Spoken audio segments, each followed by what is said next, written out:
Hey, welcome back to Formerly Known.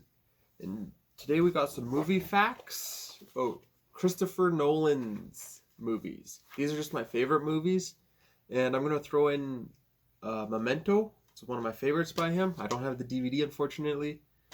It's kind of hard to find in my area, but I'll get it one of these days. So first up, I got some movie facts about 2004's Memento.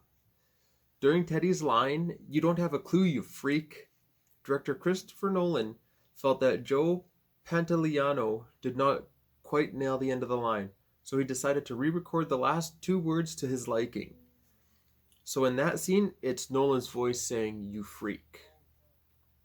Before filming the scene where Leonard kills Jimmy, Larry Holden told Guy Pearce to really attack him. Pearce, a former bodybuilder, complied and left Holden covered in bruises after the scene. The expiration date on Teddy's driver's license is 02/29/01. That date doesn't actually exist. That's February 29th. But yeah, in 2001, that's a leap year. So it's not in the calendar.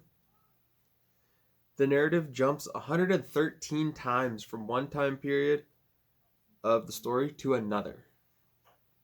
Teddy's phone number is the same as Marla Singer's in Fight Club.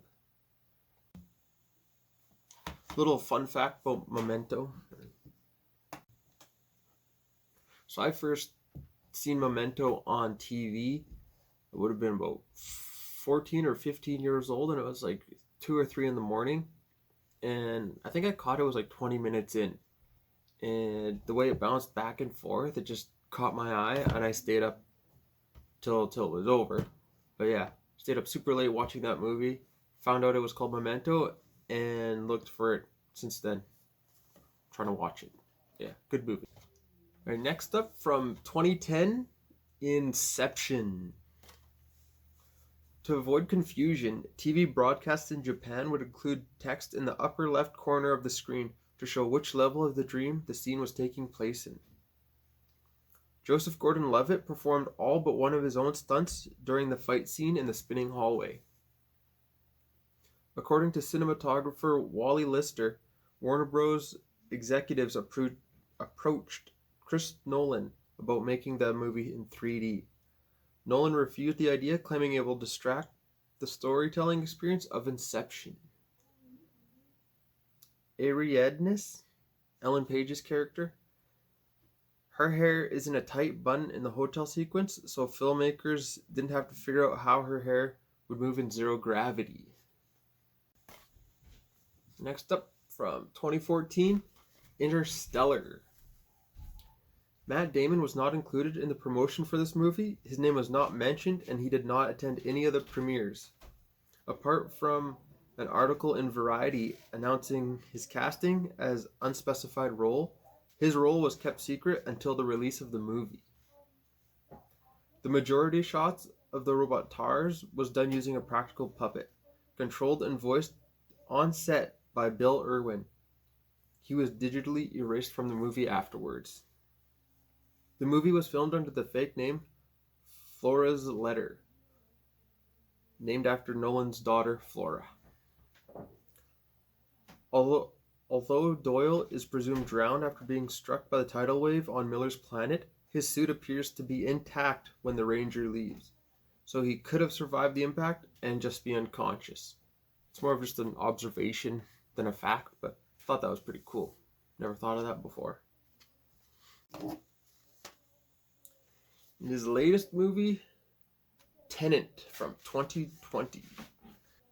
The word Tenet presumably originated from the Sator Square, a word square containing a 5-word Latin palindrome that dates back to the ruins of Pompeii.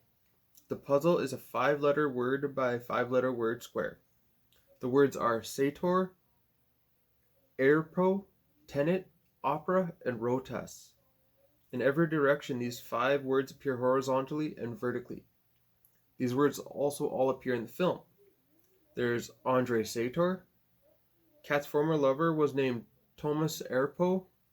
The organization is called Tenet. The opening scene is at the opera. And then Rotas is the name of the security company. The production team purchased and crashed a real 747 airplane into a hangar. Christopher Nolan originally planned to use miniatures and set piece builds, but while scouting for locations, the team discovered a massive array of old airplanes, and it would be more efficient to buy a real plane to perform the scene. In addition to performing stunts backwards, the main cast learned how to speak in reverse for their roles. The working title for this film was Merry-Go-Round. And there you have some interesting facts about some of my favorite Christopher Nolan movies. And yes, Memento isn't here, but someday I will have Memento on DVD.